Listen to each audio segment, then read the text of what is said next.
তুমি কি জানো ওসমান হাদির ব্যাকগ্রাউন্ড কি?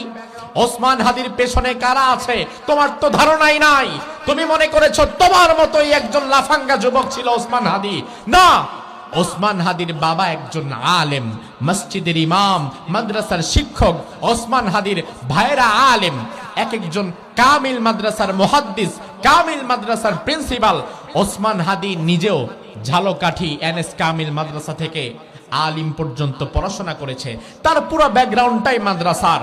অবশেষে তার বাবা তাকে বলল যে আমার এতগুলো সন্তানের মধ্যে একজন ইউনিভার্সিটিতে পড়ুক, ঢাকা ভার্সিটিতে যাক, এটা আমি চাই, সমস্যা নাই।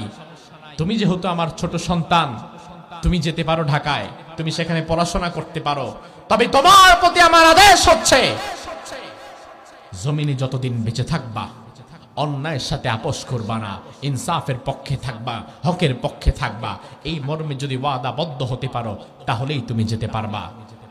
মৃত্যু পর্যন্ত ওসমান হাদি তার বাবার দেওয়া কথা ঠিক রেখেছেন। মৃত্যু পর্যন্ত জালিমের সাথে আপোষ করে নাই, বাতিলের সামনে মাথা নত করে নাই। অথচ ওসমান হাদি প্রত্যেকটা পরীক্ষায় ফার্স্ট ক্লাস ফার্স্ট।